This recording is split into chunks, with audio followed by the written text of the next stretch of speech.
Welcome again to the Mind Pursuit podcast, where we talk about anything and everything around the human mind. I am still with Slalo. Oh my God, she's gone through different transitions in life. And I believe from the other episode, you're able to see how she has been able to do things scared, like leaving a job after 10 years. That is living comfort. And you can see even in her job, she was able to move up the ranks. So really curious to hear from Slalo. How did she manage? Because sometimes it is difficult, living comfort. It's like living what you know, what you already know to what you don't know. And you're not sure whether it's going to work. So I really like the theme of our episode, which is Do It Scared. Mm-hmm. And we want to take a deep dive into how did she manage to go to another country. She packed and she left. Wow, that's amazing. How did she manage to spot Meta work and begin to look at that? So feel free to put on the comment section below any question you have for Slalo, and we'll for sure be able to respond to that. So remember to subscribe, tell a friend to tell a friend, like and share. Karibu sana. Oh my God. Thank you. Tell us. Thank you. Wow. All this. You did them scared. Yes. Wow. Yes. What was happening? What was at the back of your mind, even as you make that leap? I think one of the things that have continuously pushed me to get out of my comfort zone. Yes. And I'm telling you, it's not easy getting out of the comfort zone. First of all, it's a place that you're already used to it. Yes. I used to tell people, I can train even when I'm sleeping.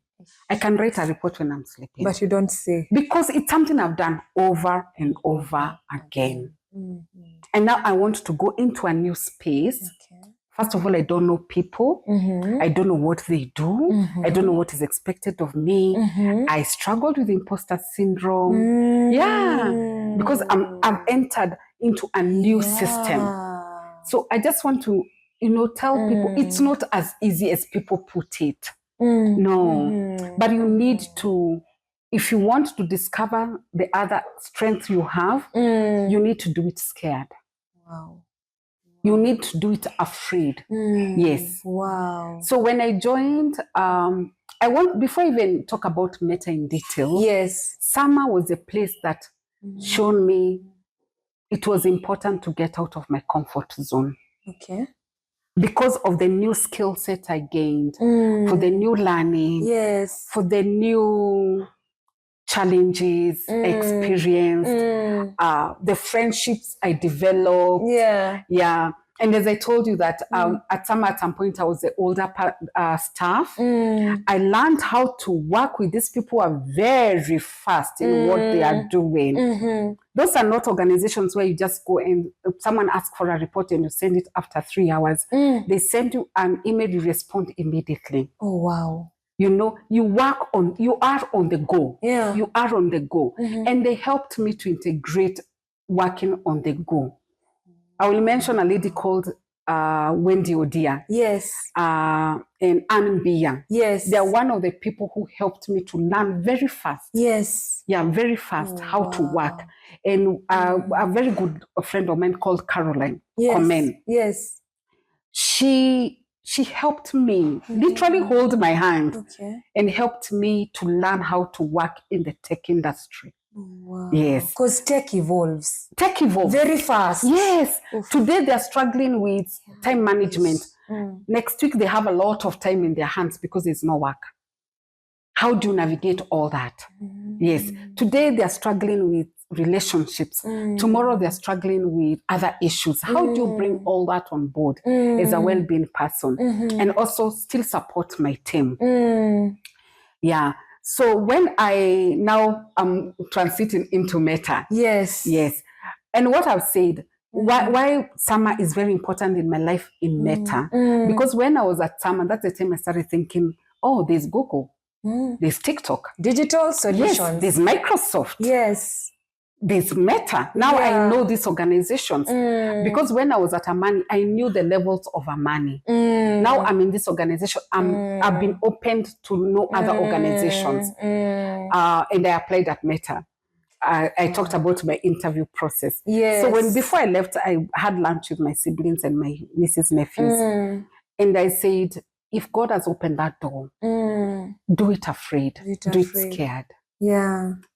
Or everything was against me. Yeah. I'm going to a new country. Yeah. I don't know anyone there. How will I manage my health? Yeah. How will I manage my food? Yes. But I'm telling you, yeah, I packed my bags and went to Singapore. What was pushing you? The desire to work in a different country. The desire to see different things. Yes. How people work. Yeah. How people live. Yes. Yeah. The desire to be independent. I've been cushioned along by my siblings. Okay. I needed my wings to fly a bit. Yeah. Your living comfort. Yes. So I went to Meta. Wow.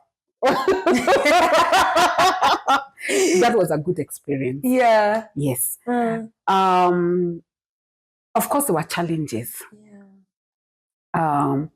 Those are the places, not just Meta, Singapore at large. Yes. I realized I'm a Black woman. Yeah. Those are not things that you're very cautious. Naturally in Kenya, Yeah. Because when I was in the office, another lady came and told me, oh, come and join the Black community. And I'm thinking, oh, I'm Black. It hits you. Yeah. Yeah. And it's not that the Black community is wrong. Yes. There are very many communities, Caucasian, Indian, Black community, something like that. And when I went to the Black community, I was a Black African because there were Black Americans, etc. Yeah. Struggled with imposter syndrome. Yeah. A lot. How did you deal with it? I asked a lot. I learned from my leader a lot. Yeah. Because I started asking myself, am I going to cope in this fast-moving world? Yes. And fast-moving organization? Yeah. Yes. At some point, I kept thinking, okay, so I am here. What am I supposed to be doing? Because such organization, you're given your JD and it's plug and play. Join and work. Hata umenifunza new term, plug and play. What does that mean? Join and work. Yeah. Oof. Yeah. But remember, because of the many issues I've gone through in life, yes, they helped me build resilience. Yeah. I was able to use the resilience even in Singapore. Okay. And I kept telling myself, you will make it. You will make it. Wow. Yeah. Learning where to get my metro train. Of course, there's a time I got lost. I got lost twice. But because I'm very open to ask for help, people could guide me. Yeah. Yeah. So again, did it scared? Yeah. So let me ask you, because you had been employed before here in Kenya. Yes. What is the difference between your onboarding sessions here in Kenya and the one in Singapore? I think onboarding depends with organizations. Oh, okay. The one at Singapore, at Meta, the onboarding takes 6 months. Okay. But in the 6 months, by the second month, you're already working, but you're still getting onboarded. Because there are very many short courses you need to do. You need to learn the organization. Yes. You need to learn how the organization runs. Yeah. Very many, but you're still working. I'm still working at the same time. Okay. Yeah.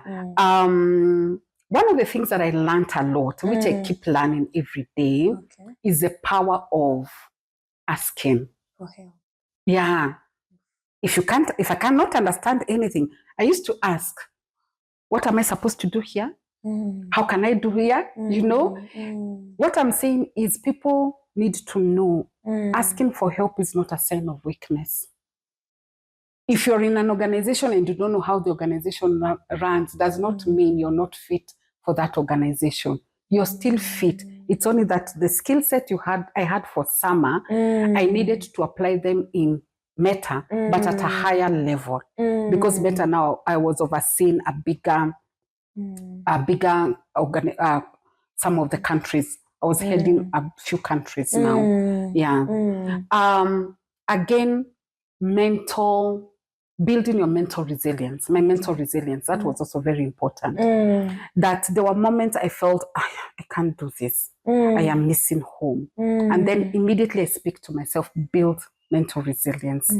Yeah. So people, as you're building your physical muscle, build your mental muscle as well. Read books, ask, go online, check what are people doing, listen to podcasts, listen to, I don't like seeing motivational speakers, but listen to people who are talking about life. Yeah. Wow. And you've just given us nuggets of how you can be mentally resilient. Yes. Yeah. Yes. Yeah. Unfortunately, after 3 months of working at Meta, Meta decided to restructure and to lay off people. Okay. Actually, when I joined, the first month, I joined in September. By the end of September, there was a talk that Meta will lay off people because they are restructuring. And I didn't think it could affect me. Okay. So I continued life in Singapore. Yeah. Yeah. Wow. And then later, that's the time now the leader, Mark Zuckerberg, kept saying that, he said that they would want to restructure. And I asked my colleague, why is he restructuring? He said, during the COVID season, tech industries were doing very, very well. Yeah. So they had employed very many people. Yeah. But remember, COVID did not stay for long. Yeah. So they had very many people working, but now people can go. They're no longer using online shopping and etc. because now people can go to the mall, etc. So they needed to downsize. Yes. I was impacted by the layoff. Okay. Yeah. I remember on a Wednesday we had our town hall and we were told the people who are going to be impacted by the layoff will receive their letters the following day, 10 a.m. my time in Singapore. So you can imagine the anxiety. I can imagine. Yeah. And the day before, I had a talk with one of my colleagues there. We were asking, so what will happen? And she asked me, what if you get impacted? What will you do? And I'm thinking, no, I can't. Like you mastered your art. Yeah, I'm still new. Oh, that was what was going through your mind. You're still new? Yeah. And then they can't bring me all the way. And then I get impacted. What disorganization is that? That is what was going on in my mind because I love structure. Yes. So all of us were just on our phones because we've been told that the emails will be sent in our personal emails and in our official emails. And then we had been told, in case you get this phone, this email, this is what will happen. Yes. So in the morning when I woke up, I was able to sleep for 2 hours or so. But I acknowledge that I was very anxious. Yeah. How did you deal with that anxiety? I decided to sleep. Yeah. I realized the more I'm listening to, there were people online talking about it. I will not be able to sleep. Okay. So I slept and then I woke up and the first thing I did, I had my personal phone and my official phone. I opened my personal email and I found the letter. I didn't even read through it. It was just, Dear Susan, termination etc. No, it was a letter and then an attachment. But the email had already said I've been laid off. And then I read my official email and I still found the letter.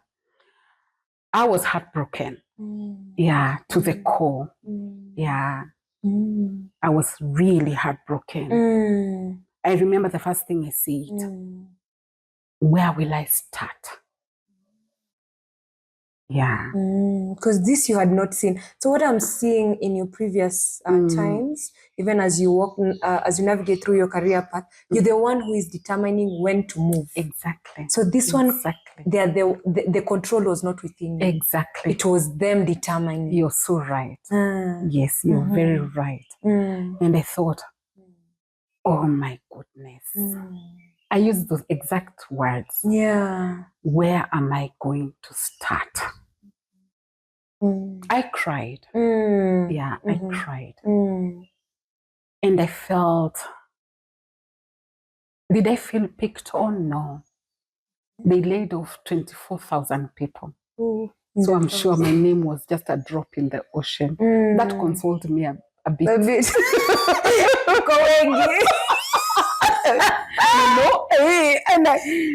And then I still have a visual image of that day. Okay. I sat on the bed. Yes. And I cried. Yeah. And I asked God, so now, how did this happen? Yes. Yeah. Can imagine. Yeah. Did you feel overwhelmed? Yes, very overwhelmed. That's the time I remembered I'm in a foreign land. I am alone. Yeah.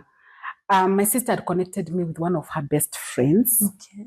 Yeah, but again, that's not family. Yeah. Remember, my family is a great support system. Yes. Yeah. And then I dressed up. No, before I dressed up, I went to shower. I usually get very deep moments when I'm showering. Oh, wow. And then I remembered, oh God, you have a very good sense of humor. Yeah. You actually brought me to Singapore for 3 months. That's a holiday. Yes. That just changed of thought, changed my perspective of the layoff. This is a holiday. God gave you a holiday. Yes. And paid for it. And paid for it. I didn't pay for my flight to go. They paid for my accommodation for 2 months or 1.5 months. Meta was paying for all our meals, lunch to dinner. My train card we'd been put money for the train. That was a holiday.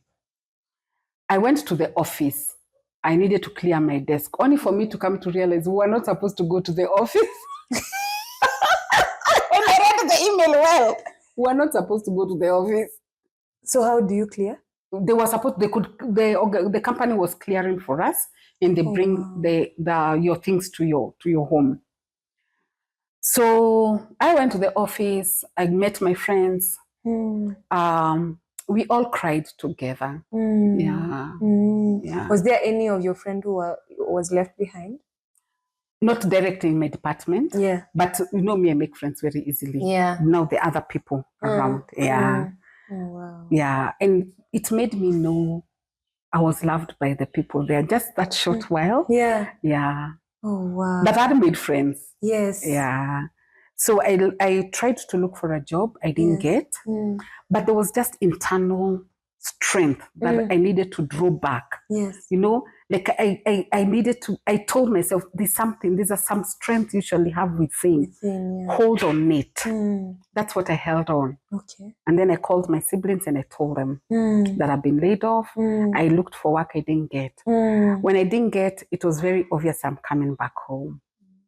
And I worked on my mental health. But the 1 month that we were staying there for the garden leave, I enjoyed Singapore. I went round. I went to visit places because I changed my perception. Your perception. Yeah, completely. Like an open mindset. Yes. Yes. Oof. Yes. So sometimes it's not about the situation. It's about how we view the situation. It's about how you view the situation. Yeah. Wow. Yeah. And then drawing from past experiences. Yes. That I went through this. Yes. Positive thinking, positive affirmation. I was able to get over it. I went through this and I said, even this one, I will normalize. I will normalize it. Yeah, I came back home, stayed for 1 year without a job, and then I got another job at Hugo Technologies. You remember my friend Caroline Komen? Yes. She actually the one who helped me. Yeah. Not helped me, referred me to Hugo Technologies. Again, using my learning from Somerset, Singapore, into Hugo. But having an open mind. One of the learnings I've learned from Hugo. Yes, I'm experienced. I have experience from some. I have experience from Meta. I realized organizations are different. Okay. Embracing that, how they work to this experience of mine would have made things very, very rich. Oh, wow. Yeah. So even for the people who are leaving jobs, you have this experience. Don't go and overwhelm people in that new experience with your knowledge. Yeah. Also sit, take a back seat. Yes. Learn. Because of that, I was able to navigate how Nigerians work. Oh, wow. Yeah. Of course, change my perception. Umeenda Niger. Yes.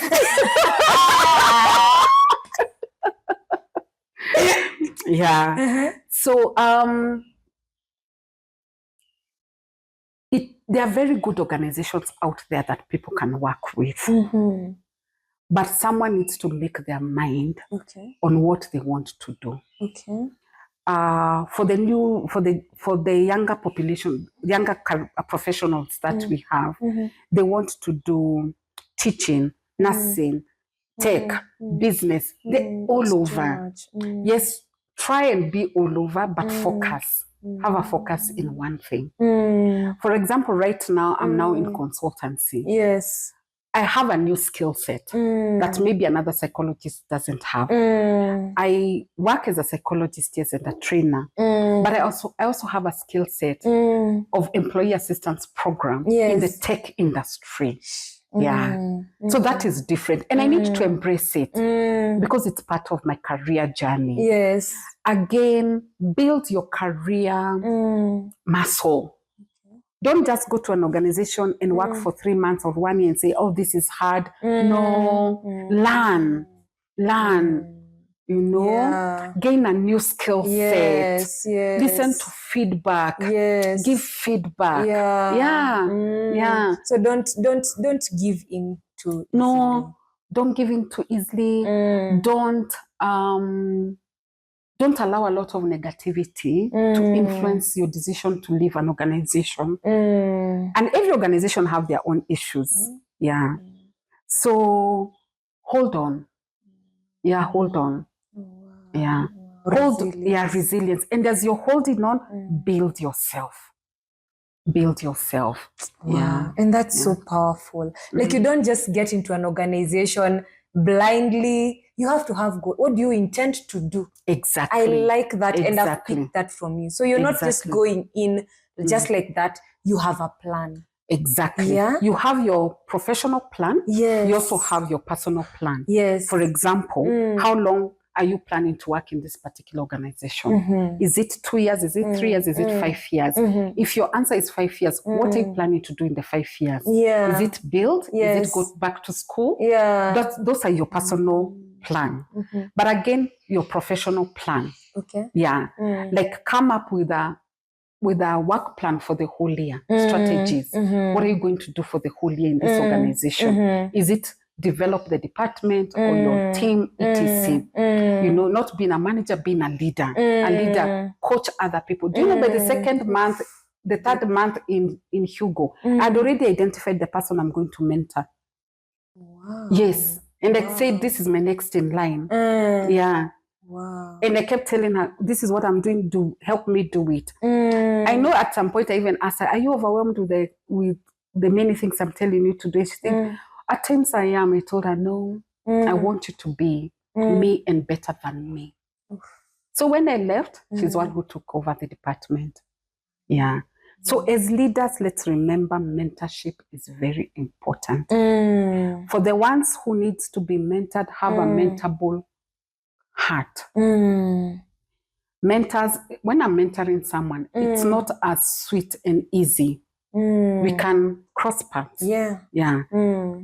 I can tell you, how come I told you to do this? How come you can call them out? Yes, I can call them out. I'll give them feedback. And I'm also open to feedback as a leader. So someone needs to learn many things in mentorship. Again, don't say there are no mentors in this world. Yeah. And when you're looking for mentors, don't just look for mentors abroad. Yes. I know people say I'm looking up to Obama. Yes, we can. Many people looked up to Mandela. Yes, Nelson Mandela. Yeah. No, they're coaches around us. I agree. Yeah. There are coaches around us. There are coaches in Kenya, in Africa. Yes, out it's okay, but come back because of the context of our life. Yeah. Wow. Yeah. That is so rich. I have one quick question. How do you manage to actually be teachable to people who you're actually mentoring? Because I see that in your story. When you were at Somerset, you had a younger population that you were leading, but they were able to understand tech industry more compared to you. So how do you manage to mentor people who, at the end of the day, you also are open to learn learning. from them. One of the things I keep saying, there's no guru in this world that knows everything. Yeah. Absolutely. Yeah, there's no one who is a wealth of knowledge except your God. Yeah. But as a human, no. So even as impacting, I realize I have a limitation in tech industry, in AI. Yes. And they were the best people to teach me because they are innate. Yes. I didn't have to go outside to ask someone to teach me. Yes, I was taught by them. So what am I saying? Be ready to go down to learn a skill. Yes. Don't go and say you have it all. Yeah, at your older, you understand it. What is this young person? I get at that a lot also. What is this young people? What are these young people going to tell me? The young have knowledge. Yes. The old have knowledge. Absolutely. Combine it. Combine it. Oof. Yeah. Good way to stop this session. I hope we have learned a lot. And I hope if you have a friend who is navigating through careers, tell them to check out this podcast. Remember to share, tell a friend to tell a friend, and subscribe by hitting on the notification bell below, right here. And you will be notified every time our episode is up, which is normally every Friday at 6 p.m. Thank you for watching. See you on the next one. Bye.